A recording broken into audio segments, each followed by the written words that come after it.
Hello, everyone, and welcome. We'll give you a couple of minutes as you're tuning in for our Wednesday webinar. I'm Marianne Monteleone, Vice President of Professional Development for the Long Island Board of Realtors, and welcome on this sunshiny Wednesday.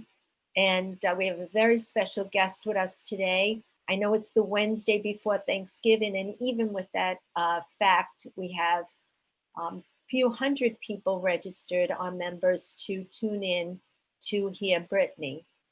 So we'll let you all settle in and we'll get started. Seems like everybody's logging in. So welcome, Brittany. And I'll read her intro because I don't want to miss anything. Okay. Brittany Matott is a licensed real estate associate broker in St. Lawrence County, way upstate. And after selling hundreds of properties, she became an approved real estate instructor by New York State. Brittany is also a certified etiquette and protocol consultant and teaches everything from fine dining to reception to realtor etiquette. She enjoys volunteer leadership and participates at state, local, and national levels. I have the privilege of knowing her and working with her on a committee at the state level, and she is awesome. So we welcome you, LIBOR welcomes you, and I turn it over to you, Brittany Matott on Realtor Etiquette. Thank you, Marianne. Good afternoon, everyone. A special thank you today for being here the Wednesday before Thanksgiving. We appreciate you. And I am so excited to be presenting to the Long Island Board of Realtors. As Marianne said, I am from all the way upstate, almost to Canada. You basically go to Canada and come back about 10 miles and you're where I am. We have snow here now. It's the frozen tundra, but I love it. And I'm very grateful to be able to present to all of you virtually. So as Marianne said, this is the Realtor Etiquette course. I am an etiquette and protocol consultant as well as a real estate instructor. I practice real estate every day and have sold a number of properties and hold designations. So one topic that I feel very passionately about is etiquette, and I want to share that with you today. So some of the things that we're going to go over is what is etiquette and who needs etiquette. We're going to talk specifically about reception etiquette, communication etiquette, Zoom meetings, and also showings and listings. If you have questions while we're going through, please feel free to enter them in the Q&A box, and I will stop at the end of each section to ask if there's any questions. Marianne will read them and I will answer them. We'll also take questions at the end, so feel free to just put them in as they pop into your head. A lot of people think about etiquette and they think about do's and don'ts.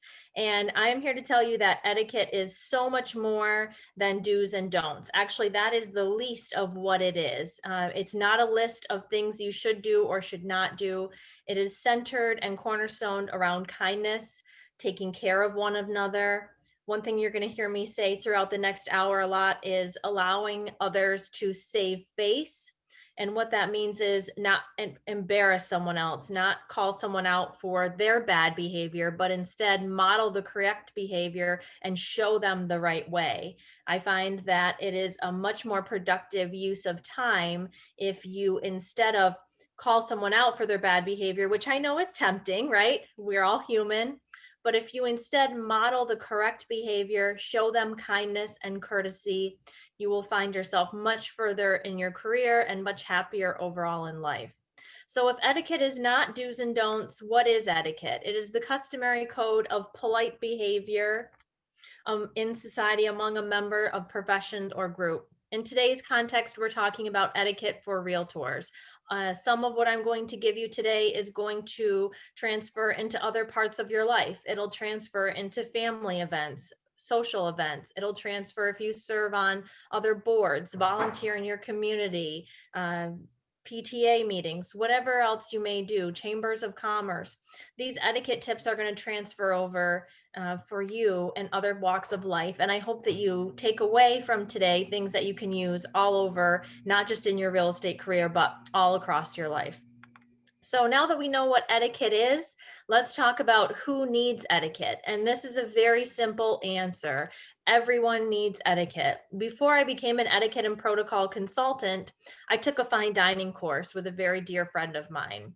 I had no idea what fine dining was or what etiquette was. I thought that it was something that people with lots of money did, or people with a certain social status did.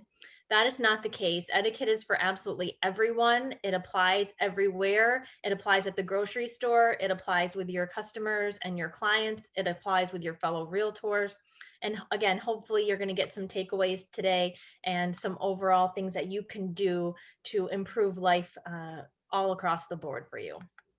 This is a very interesting screenshot that I pulled and put into this class. It says additional terms. So this is a real estate contract. I know you guys do binders there. Let's just pretend for a moment this is a real estate agreement for the purposes of this class. Listing agent, drop the attitude. I think we can all agree this has been a very stressful year for all of us. It's been a seller's market. I know it's a seller's market where you guys are. Properties are difficult to get into. You're up against many, many, many offers that are very similar as a buyer's agent. It's been tough. And it makes it even harder when we're not kind to each other. And as a listing agent, I know it's easy to be a little snarky and you're frustrated because you're getting all these requests and you've got to deal with all these multiple offers and you've got to present them to your seller and everybody's calling you. Is my offer accepted? It's stressful. But what adds to that stress is an attitude. What adds to that stress is unkindness. And if you can take anything away from today, it's that even when faced with someone who has an attitude, the best thing that you can do is be kind and courteous to them. They're going to mirror that behavior back to you. So let's talk about reception etiquette. And it's not lost on me that we haven't been together in person over the last several months. I miss human contact more than you can imagine. I love traveling. I have traveled this entire state. I have taken classes in Long Island, and I truly love everything involved in seeing people. And that includes cocktail parties, receptions, networking events, fundraisers. You can use the information I'm about to give you at all of those events. Not tomorrow, because we're having very small Thanksgivings and we're not getting together with large groups of people. But when we do reimmerse ourselves into society, I hope that you will use some of these tips and tricks. So I'm also going to talk to you today about when you're hosting an event versus when you're attending an event. So my first bullet point is RSV timely. If you are attending an event and the invitation, whether it comes to you in an email or a traditional paper invitation, has an RSVP, it's very important to respond to that RSVP and then do what you say you're going to do, right? If you say you're going to attend, then you should attend the event. I know we're all realtors. I know we're busy. We have families, we have lives, things come up. It's the end of the day. You don't feel like going to that fundraiser that you said you would go to. If you said you would go, you need to go. The host or hostess has booked the venue, hired the staff, ordered food and drink based on numbers. And if you say you're going to go and then you don't, that's very inappropriate. So RSVP timely, respond within the correct time. Now, as the host or the hostess, if your invitation does not include an RSVP, then don't expect one. I find it very interesting. Before COVID, there was a birthday party that I was sent an invitation to. There was no RSVP. It was just, this is when the party is, come or don't come sort of thing. And then I got a kind of snotty text message from the hostess saying the party was canceled because no one responded. Well, no one responded because you didn't ask for a response. As the host or hostess, you need to be responsible for the information that you give to your guests. So if you're expecting an RSVP, it's important to ask for one. Dress for the event is an easy one for me. I always dress up. I love dressing up. If you are not a person that loves to dress up, that's okay. It's important that you be you, but you should dress for the event.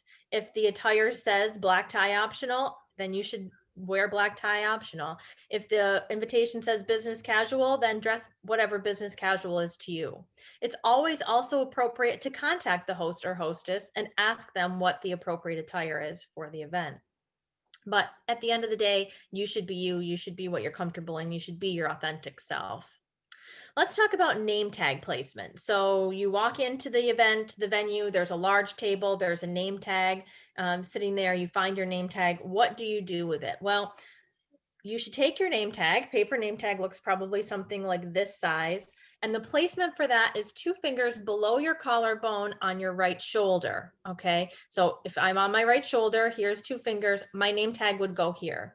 We don't want it down any lower, especially for the ladies. We're not trying to draw our eye down below. You also want to wear it not too high up on your shoulder where it can't be seen. The most appropriate place is on your right shoulder, 2 fingers below your collarbone.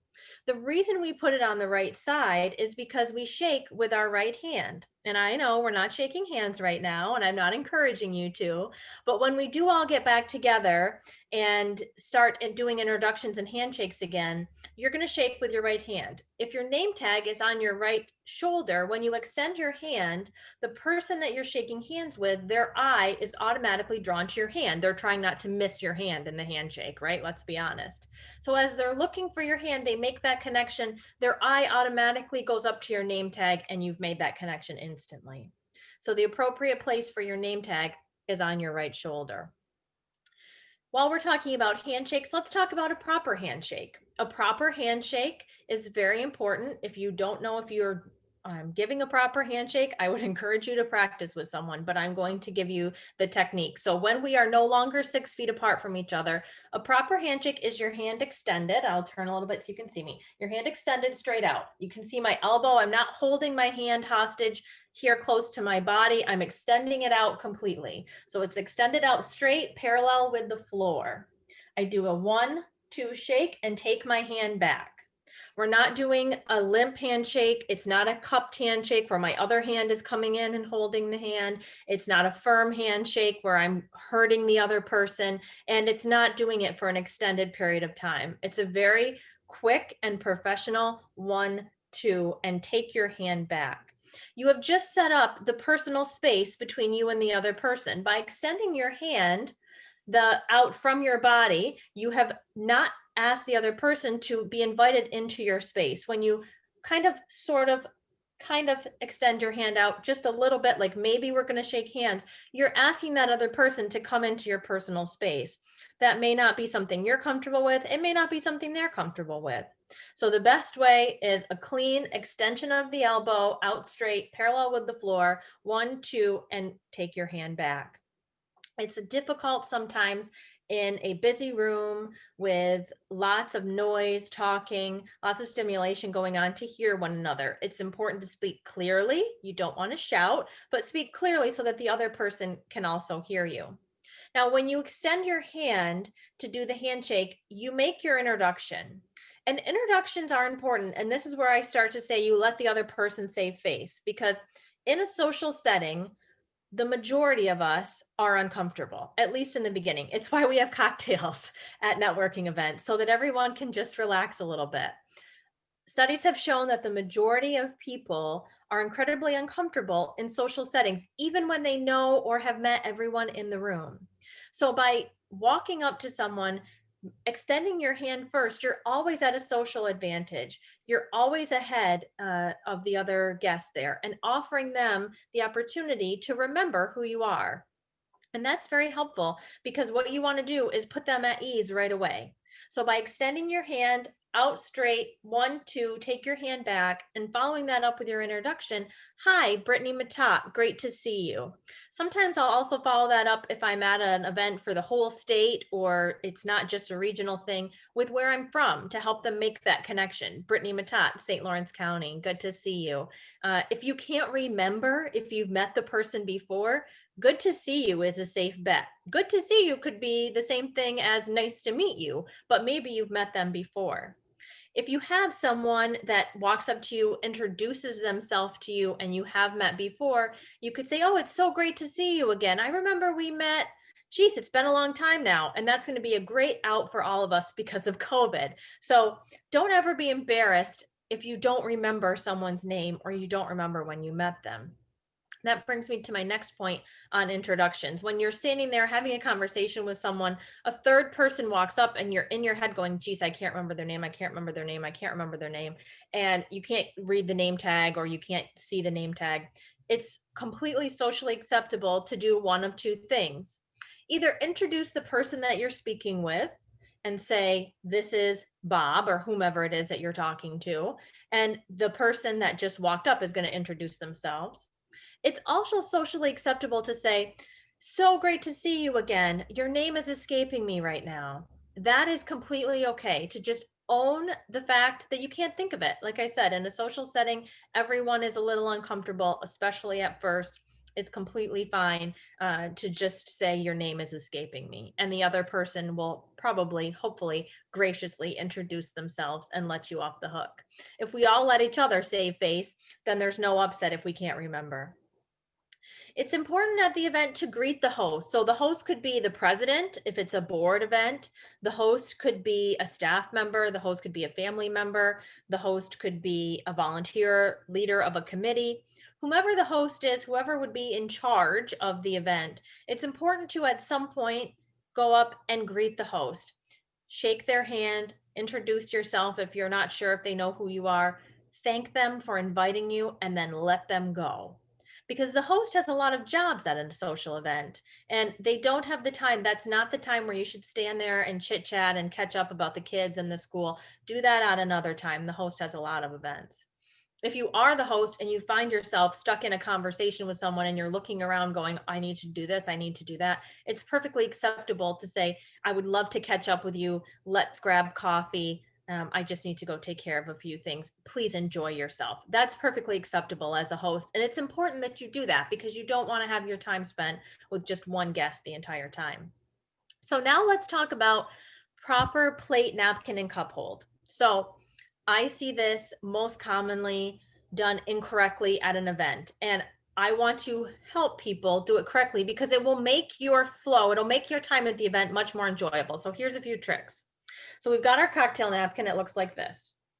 You unfold the napkin in the middle, drape it over the middle finger on your left hand. This is my left hand, napkin over the middle finger on my left hand. This napkin will stay there for the duration of my time at the event. Okay, I'm going to have a cocktail. Cocktail is also in my left hand. My thumb and my index finger are holding the cup. My middle finger is occupying the napkin. The napkin is perfect for if I need to wipe my fingers before shaking hands. I don't have the napkin wrapped around the cup where it's getting wet and it's dripping and it's making a mess. I just have it simply like this, 1 and 2.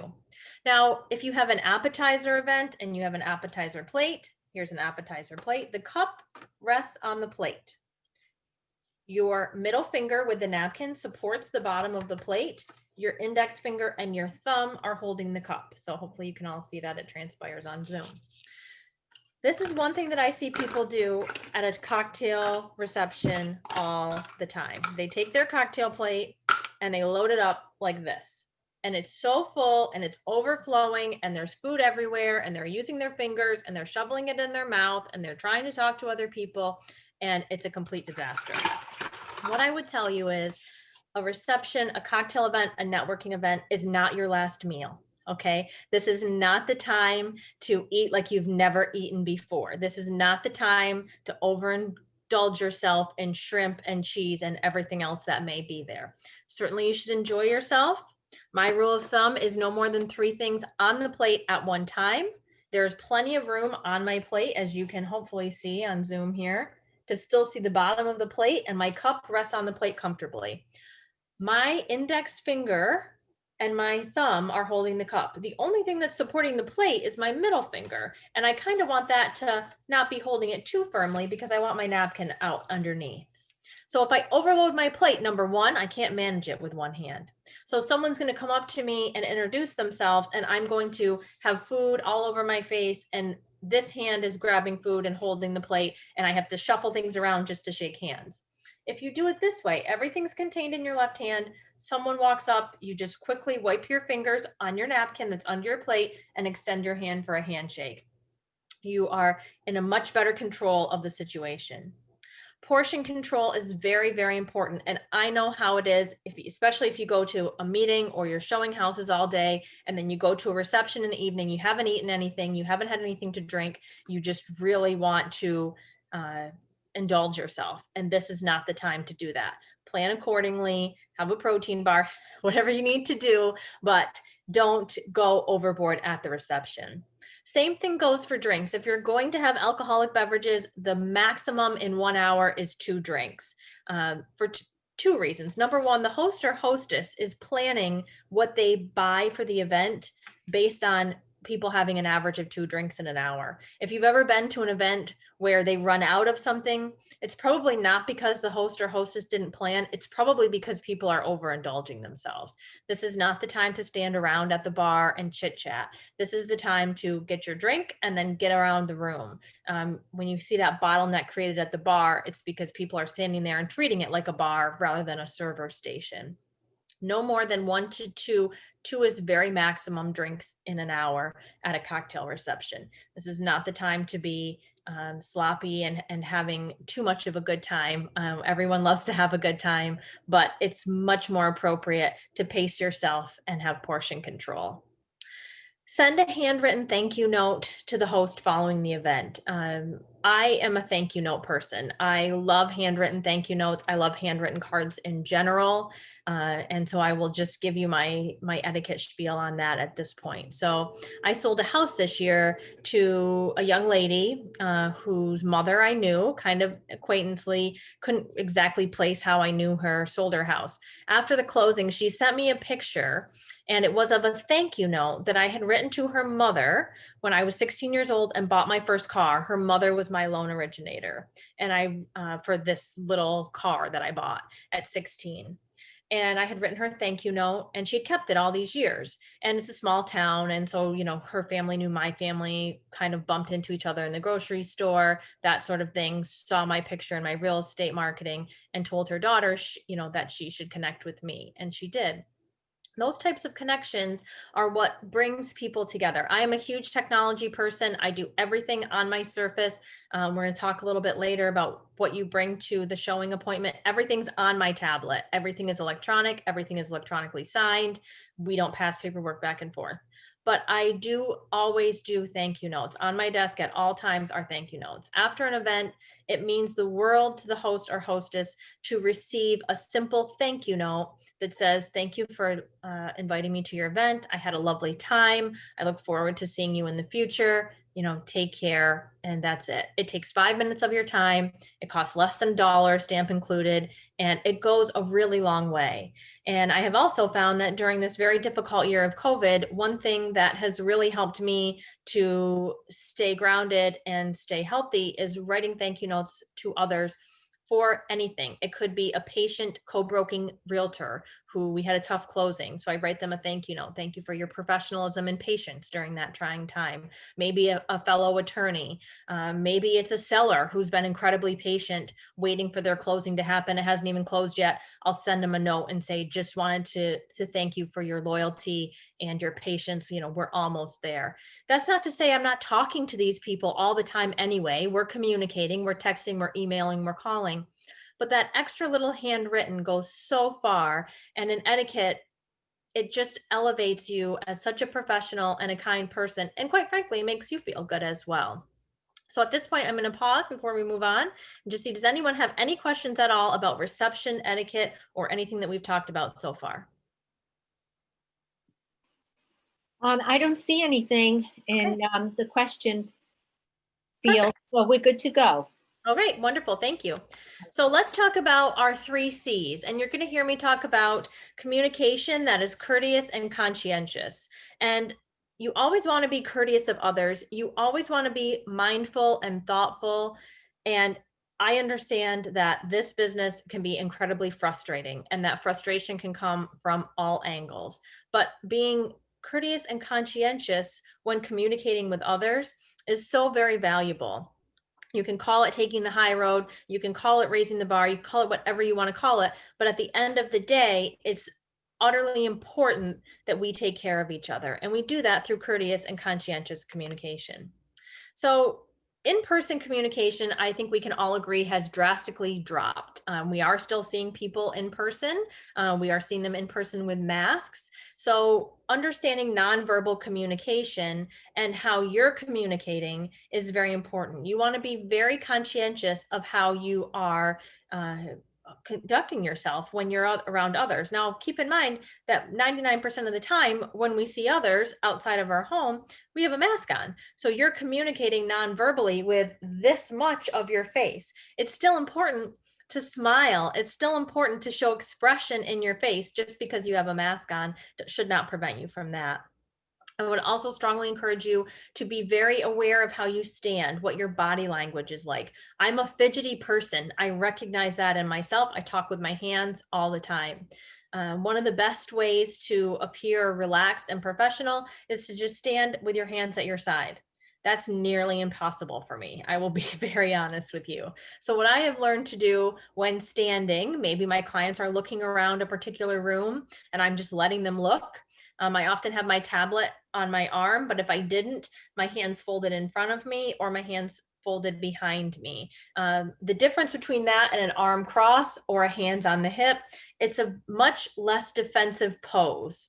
And your clients are going to pick up on your body language. Your clients are going to pick up on how you're acting inside properties or at their property. Imagine if you're listing a property and you're standing in the seller's bedroom with your hands on your hips like this.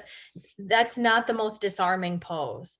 So it's important to be mindful of that. Maybe spend some time practicing that, just being comfortable standing there with your hands at your sides. I can tell you after almost 15 years of doing this, I'm still not super comfortable just standing there with my hands at my side. It takes practice. Communication on the phone. So for me, this is a set in stone rule. When I call someone, whether I'm calling a client, a fellow realtor, the pharmacy to refill a prescription, I always identify myself. Hi, this is Brittany Matott. I will say where I'm calling from. So if it's in a real estate capacity, XYZ Realty, how are you today? And then I stop talking. You need to be mindful of how other people are receiving your communication. And once you start practicing this behavior, you'll notice it in others. And you'll notice your fellow realtors calling you saying, hey, how's that deal going? How's that appraisal coming? And you're like, whoa, whoa, whoa, where's my introduction? Where, that disarming behavior where we can all just take it down a notch. So that is my rule. No matter who I'm calling, I always identify myself.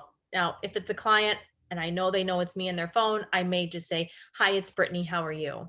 After they answer, my next question is, I'm calling about blank, is this a good time? You don't ever want to let people guess about what you're trying to communicate about. This is not a game. This is communication. So the cornerstone, the staple of communication is identifying if what you're trying to say is getting said correctly. Are they understanding what you're saying? And is this a good time for them to communicate? I think we can all agree in the world of cell phones, I answer my phone no matter where I am, grocery store, doctor's office, unless I'm in an appointment with another client, I'm answering my phone. It may not be the best time for me to talk about my listing at 123 Main Street, but I'm going to answer the phone.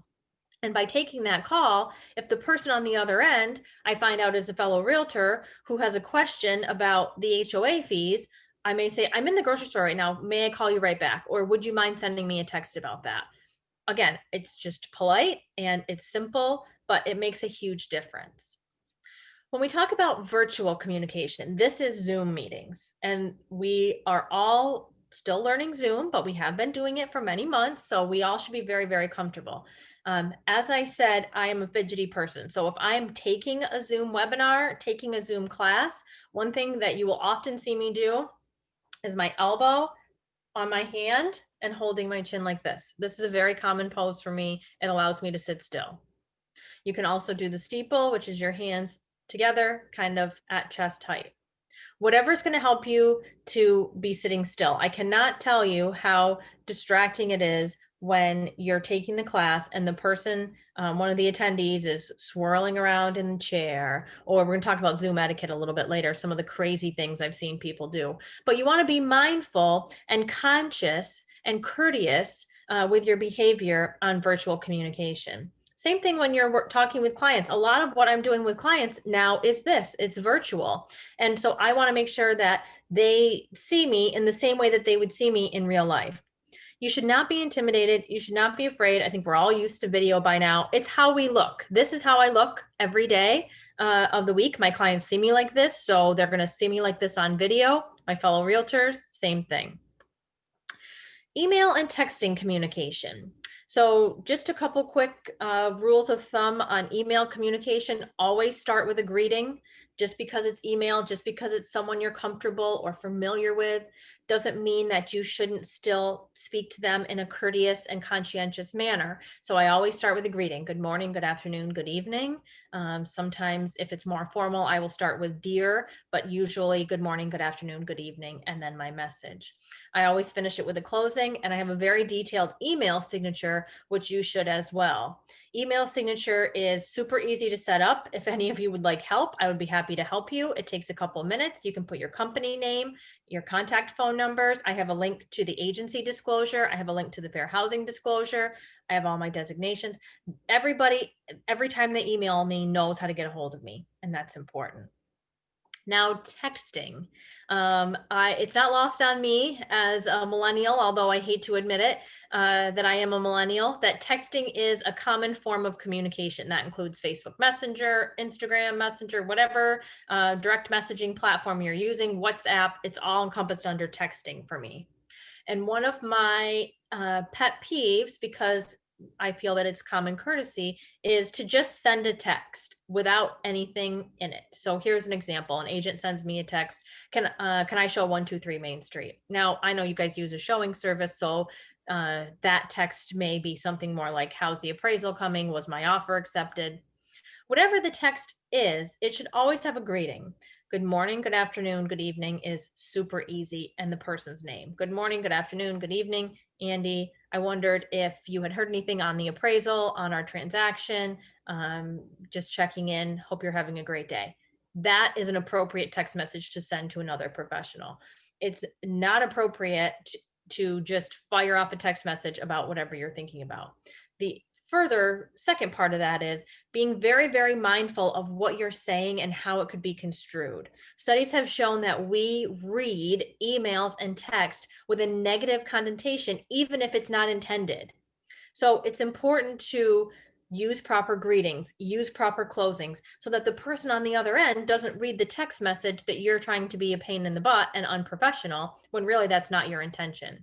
But you are the one delivering the information and are responsible for communicating that in an effective way to your fellow realtors or your clients and customers for that matter. How to communicate. This is like something that my 6-year-old is learning in first grade. Communicate about how you will communicate. It sounds so simple, but it's so important.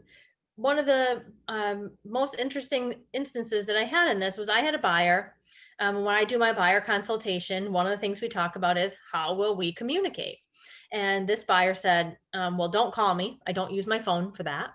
You can text me, you can email me, texting is best. So for the whole transaction of showing her properties, doing the contract, getting under home inspection, getting everything signed off, all of the contingencies, we texted. And things were moving right along. She was very, very cordial. There were no issues in communication. She would get right back to me. I would get right back to her. We were having a very smooth transaction until after the appraisal, and we were just waiting for a closing date.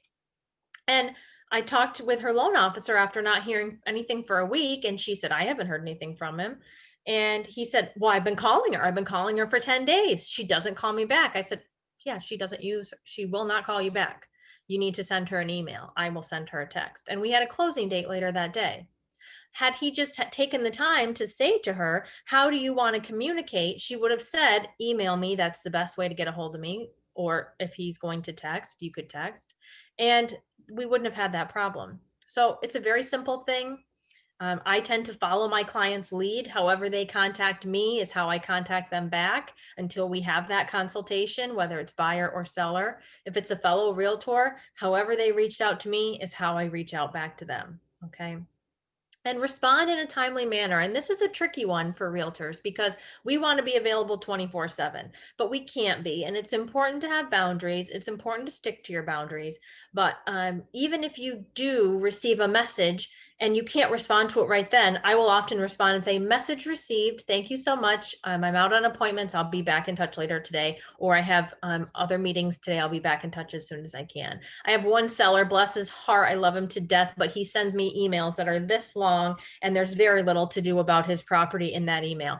I don't have time to stop exactly what I'm doing when he sends me that message. But if I don't reply to him, he'll send it to me again in like 12 hours. So I always respond and say, I received your message. I have some other appointments today. I will get back to you as soon as I can.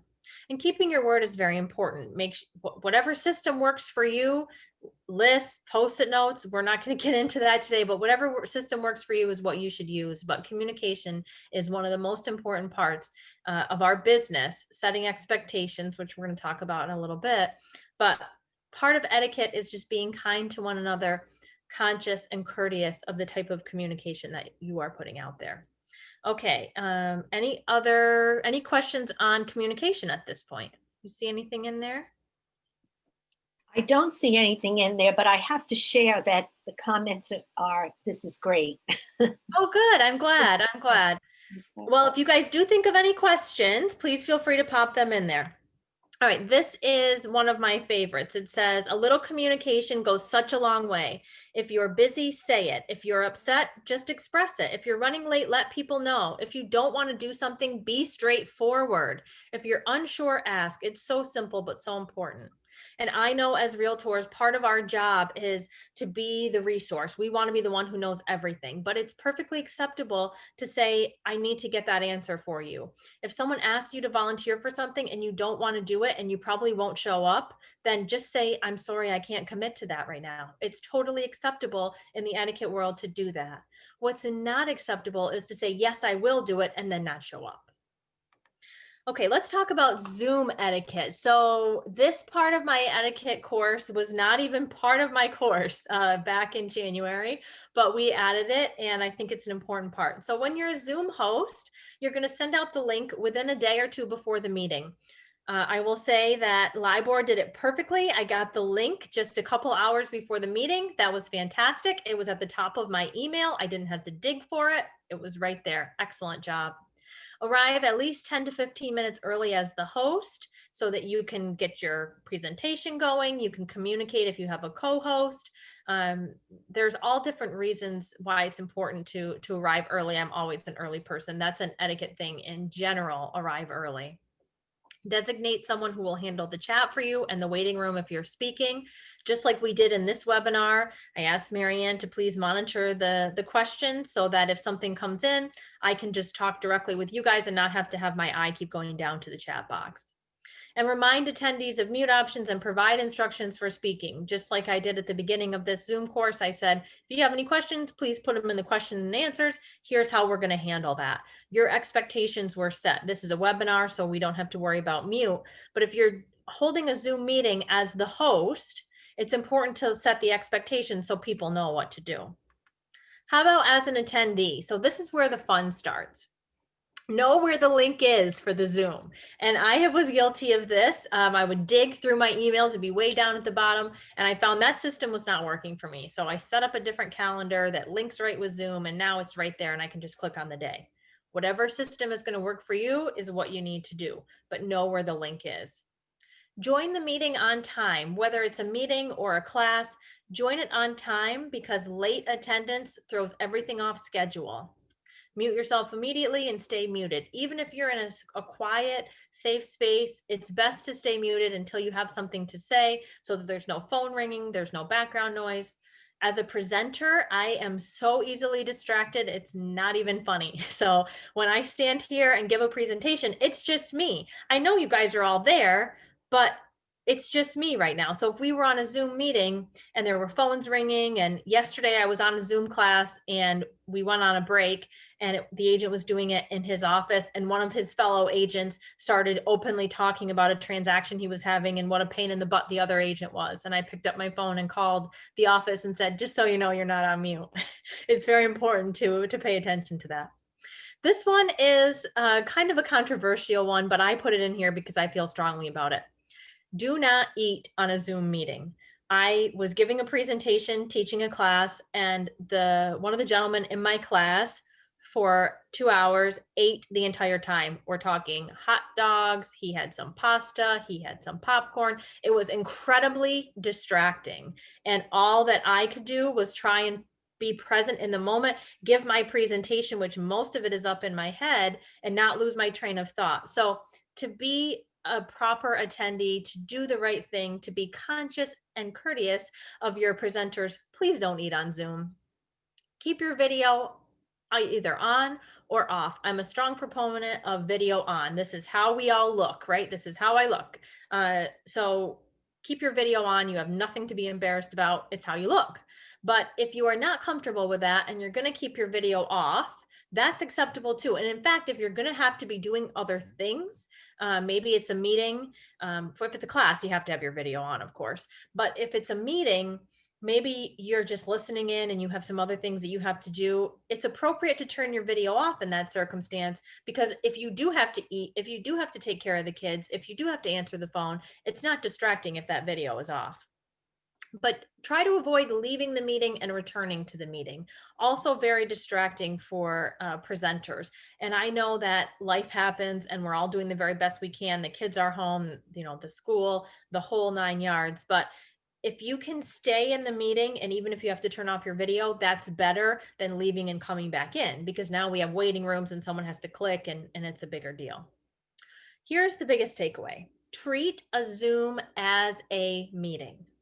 So in teaching classes, I have seen it all on Zoom. I've seen people on treadmills. I've seen numerous people in their cars. One agent was showing a property while taking a Zoom class. She had her earbud in and she's holding her phone like this, walking around. I mean, it was completely inappropriate. Treat a Zoom meeting as you would a regular meeting. Arrive early, dress appropriately, don't bring your lunch, and try and pay attention and participate. If you can't make that happen, then maybe it would be best that you don't attend, because the whole point of the Zoom is not so that you can multitask and do other things, although that's a nice benefit. It's so that you can be present and connect with people. And you can't connect with people if you're running on your treadmill or if you're driving in your car. All right. I'm going to move on to showing etiquette. If there was any Zoom questions, feel free to interrupt me. So showing etiquette, my market is way different than your market in a lot of ways. My small little board of realtors is 168 members. I think you guys almost have that on your board of directors. So I realize that there are vast differences between our two boards, but that doesn't mean that real estate is completely different and that etiquette rules don't apply. So read the showing instructions. Showing instructions come to you through your showing time, through your MLS. Read those instructions. That's step one. Step two, follow the instructions, right? So if the instructions say, don't let the cat out, don't let the cat out. If the instructions say, please remove your shoes, then remove your shoes. We wouldn't think that this is rocket science, but it is something that we get busy, right? And you're going to show 10 houses in one day, and maybe you didn't read all the instructions and the cat runs out the door and you're like, oh no, was the cat supposed to go or was the cat supposed to stay? So look at the instructions and then follow them. Review relevant property information and bring it with you to the appointment. I'm not saying you have to memorize the property before you get there. If you're a buyer's agent and you're taking a buyer through a property, no one is expecting you to memorize every single thing about that property. So review it so you know something about the property, at least what it looks like, and bring it with you. Now, for me, I do that electronically. No paper passes between myself and my buyer clients, or me and my seller clients. If I'm going to list a property, it's all done electronically through electronic forms and electronic signature. So I have that at my ready all the time. That's what works for me. You should do what works for you. If paper works for you, then do paper, but bring it with you so that you can refer to it. Leave the property as you found it unless directed otherwise. If you get to the property, all the lights are on, the closet doors are all open, and you didn't receive instructions to shut everything down, leave it the way you found it. Notify the listing agent of anything out of the ordinary. So again, you would think this is common sense, but I had a listing, it went on the market, it was a vacant house. It was shown 5 times in a row over the course of a week. On the 6th showing, the agent called me and said, "What's going on in the bathroom?" And I said, "What are you talking about?" And she said, "The ceiling is completely collapsed in the bathroom. There's water everywhere." So the seller and I went right over to the property, and boy, was she right. A pipe had broken. It had leaked. The ceiling had all collapsed. There was water everywhere. We were trying to figure out exactly when it happened because, as I mentioned, the house is vacant. So I called the previous 5 agents who had all told me that their showings went okay, but the buyers are going to continue to look.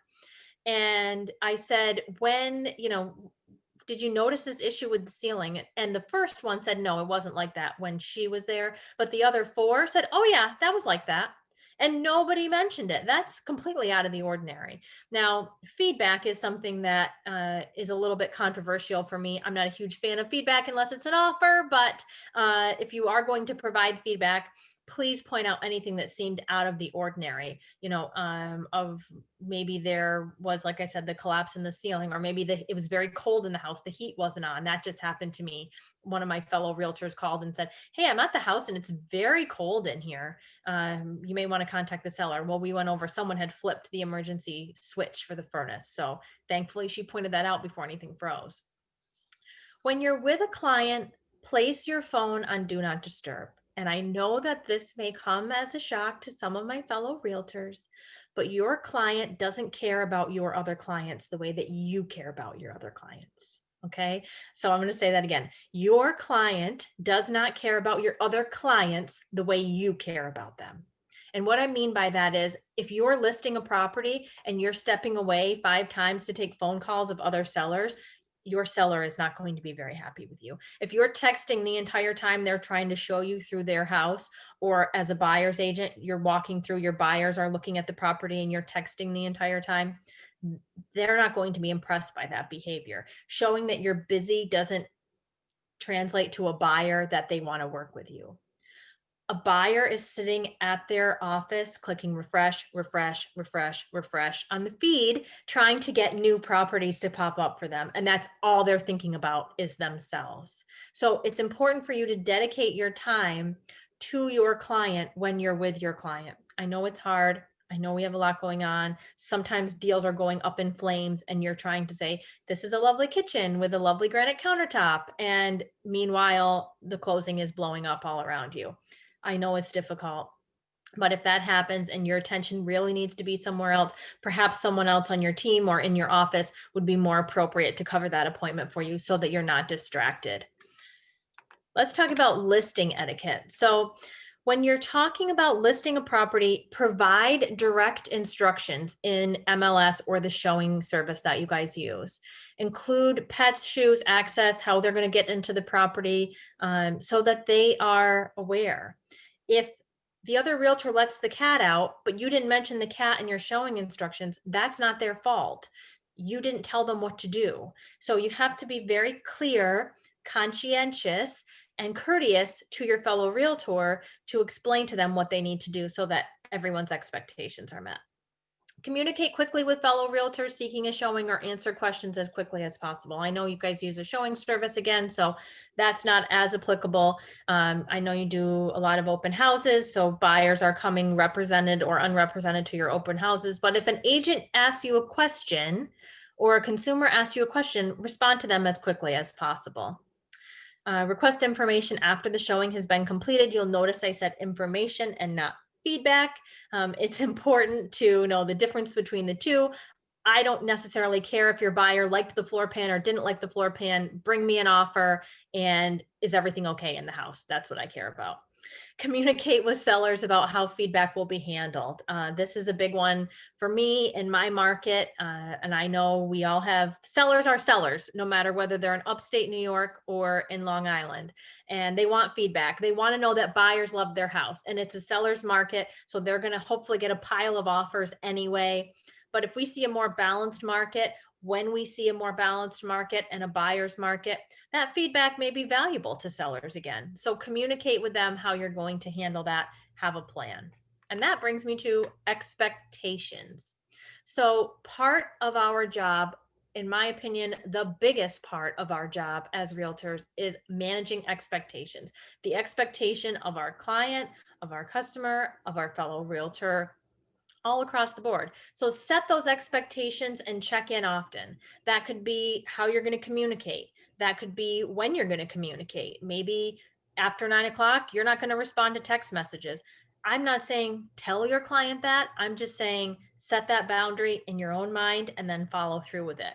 They'll learn your behavior and they'll be okay with it. But if you respond at 10, 11, 12 o'clock at night, and then one day you say, enough is enough, I'm not responding, they're going to panic and think something's wrong, right? So set those expectations, check in with them often. Again, we're in a seller's market. So we're listing property, it's getting multiple offers and it's gone. But if we see a more balanced market, when we see a more balanced market, or even a buyer's market again, you're going to want to have a communication plan with your seller about how often you're going to check in. Shared days and times are not available to show properties with buyers. So I sell real estate full time. I'm available just about all the time. Not all realtors are, and I fully recognize that. And where I see well-meaning dual career agents go wrong is when they proceed to tell their buyer that they're available all the time when they're not. And then I end up with those frustrated buyers because the other agent wasn't calling them back because they were working another job the entire time. That's perfectly fine. No one's faulting you for having a second career, but set those expectations with your buyer client. Because if you have a second job and your buyer works nights, so the only time they can look at a house is not when you can show them a house, that's not a good fit. Refer them to someone else. You'll still get a piece of the pie, but the buyer will be much happier and they're much more likely to tell you or suggest you to someone else. After almost 6 years in this business, I can tell you with confidence that 99% of my business comes from referrals from either past clients, other agents, or clients that I'm already working with. And that's something I'm very proud of. And I've built that based on conscious etiquette communication that's very centered around how I'm communicating with others. And manage expectations through communication. We've talked about that at length. I think you guys get the point about that at this point. The theme of this whole hour is kindness is magic. And I know that that's cliche and we hear it all the time, but if you have an upset client, if you have an upset fellow realtor, if you have an upset broker, the best thing that you can do is be kind and be courteous and allow them, it's perfectly acceptable. I had someone else's buyer calling me the other day, screaming his head off like a madman. It was a very unproductive conversation. I tried to be kind. I tried to be calm. He wasn't having it. And I said, sir, this has now become a very unproductive use of our time. I would like to have a conversation with you when you've had the opportunity to calm down. And he calmed down immediately. You just have to be mindful of how you're speaking to people. And even though it's easier to engage, I know it's easier to engage. One of my favorites is don't feed the trolls, right, on the internet. Be very, very mindful of not engaging in that conversation and that behavior. But you should always be your authentic self. You should always be you and do things for people, not because of who they are or what they do in return, but because of who you are. And that's something that I hope that you all take away from this webinar today, that etiquette is not something that is just for use at the dinner table. Etiquette is used in your everyday life all day long, being kind to others because that's who you are as a person, not because of what they're going to do for you or who they're going to be for you. So with that, I will open it up to any questions. We've got a couple minutes left and I'm happy to answer any questions about anything we've talked about or any other etiquette questions that you may have. That was just great, Brittany. We have so many comments about great job. We do have a question. If when you walk into a listing appointment and if the house is in disarray, disorganized, and how do you present that to the potential client to clean up? That is an excellent question. So you're on a listing interview, you're trying to get the listing, but oh my goodness, it's hoarders and there's stuff everywhere. What I do in that circumstance is say, I see, that this is a very well loved and lived in home. We want to present your home the best way that we can to buyers. And buyers are looking for A, B, C, and D, right? We all know the verbiage. They're looking for things to be decluttered. They're looking for things to be organized. They're looking for things to be clean. And so what I say to my sellers is that something that you're planning on doing, or can I help you find a resource to help you with that? The best thing that you can do for them is set them up with someone who's going to help them do that. Oftentimes the seller is completely overwhelmed and they don't know where to start. I just did a listing a couple of weeks ago. I mean, there was a picture on every inch of the wall in that house, and his wife is going around trying to take them down, and he's going, "Don't take them down. I won't know where to put them back up." And she's saying, "We're not putting them back up. That's the point. We're moving." So my advice to them was, we want to have the house as marketable as possible, as showable, as show ready as possible. And we do that through depersonalization and decluttering. And you have to be careful, because I think we've all heard sellers say to us, "Well, another realtor came in here and she told me I had to take everything out of my house." And it's very emotional. You have to read the situation with the seller. Every seller is different, but I often offer them a resource. Would you like me to provide you the name of someone who could help you get the house show ready? I'll be here, but I'm not the one who's going to pack the boxes, right? So is that someone you'd like me to consult with? I could have a conversation with them, tell them what we're trying to do, and they could come over and work with you. So that way you're not the bad guy, right? That's always a good thing. You don't want to be the one that says they have to do it, but have those people in your toolkit, in your address book, that you can call and say, "Look, can you just help this seller, and do those things?" So that would be my advice. Great, great information. Yes, we have another one. How do you react to fellow realtors who give you a bad attitude during an open house of yours? Okay, so that's an interesting one. And I will be very honest with you, in my market, we don't do open houses. Nobody comes. I know that's such a foreign idea for you guys, because there's lines out the door at your open houses. I know, I've seen it. But I certainly have realtors with attitude. I have lots of realtors with attitude. And I know that it sounds very cliche, but I kill them with kindness. And in that circumstance, so I do agent must accompany showings sometimes. So an agent's going through, taking their buyer through, and they're ripping apart my house or my listing, and they're ripping apart the pictures or whatever the case may be. You always want to be very kind and very professional. I don't think that it would hurt to, after the open house, have a conversation with them to say, "Geez, I really appreciate your feedback, but in the future, could we have that conversation privately? I certainly would never want to do that to you at one of your open houses, and I would really appreciate it if you wouldn't do that to me at one of mine." It's okay to have those uncomfortable conversations. You're not embarrassing them, you're not calling them out, but you are letting them know that that behavior is not acceptable and you won't tolerate it. It's perfectly okay to have those boundaries and still be kind and polite. Don't mistake the kindness for weakness. That's one of my favorite. Yes, right, right. Um, oh, that was a great way to respond. We do, in addition to terrific, this was outstanding, this is awesome.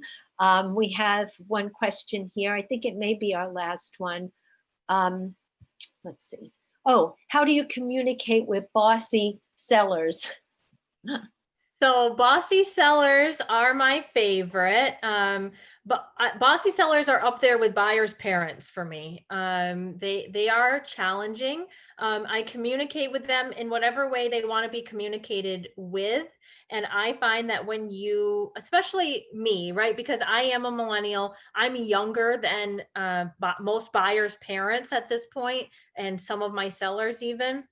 So I use terms like sir, ma'am. I appreciate, your input. However, that's what you've hired me for. This is what I'm here to do. So if you would allow me to provide you with my suggestions, if you would try and keep an open mind, I have some resources for you. Like maybe it's something that they don't like the pictures, right? The photographer came, they don't like the pictures that the photographer did. Well, if the photographer is open to it, I would have the photographer have a conversation with them, because it depends on the circumstance and what they're upset about. I have a lot of sellers that are resistant to fixing things that need to be fixed. In order to sell the property for what you want to get out of it, we need to do A, B, C, and D. And they don't want to do that because, they watched HGTV and HGTV didn't do that. So they don't want to do that. I always try and remind them that I am the professional. There is a reason they called me. You are paying me. So, why don't you try and have an open mind to my advice? And at the end of the day, I just try and be as calm and as kind as possible. And one thing that I have learned, when they escalate, when they raise their voice, the calmer and the slower that you can talk to them, the better that's going to be received. And that's hard. I'm a fast talker. It's hard for me. And it's human nature. When someone is accelerating, you're accelerating. But if you can bring it down, almost every time they will bring it down as well. But bossy sellers are up there with buyers' parents in my book. Yes. On that same subject, and now this will be our last question. How do you effectively communicate with a seller that overtalks you or speaks very loudly at you? Yes, so that's difficult. And I think that mirroring the behavior that you want from your seller will work in some cases. It won't work everywhere.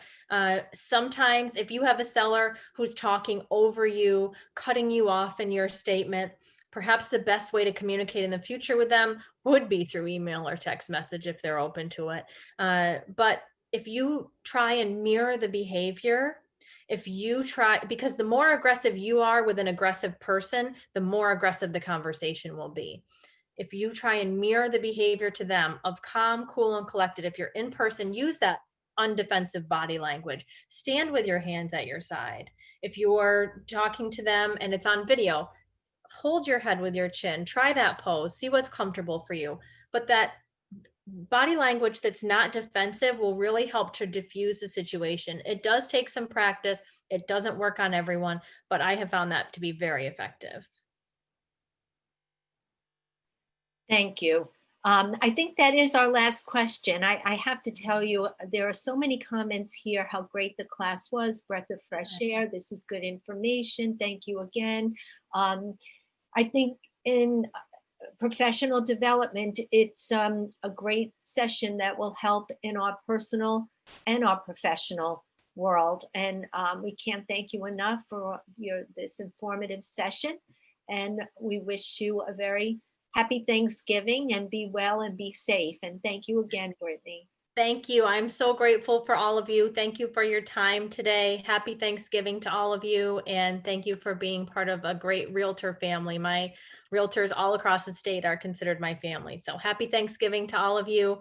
Be well. And thank you so much, Marianne, and to all of you for having me. I hope you stay well. Okay, speak soon. Bye-bye. Bye-bye. Thank you.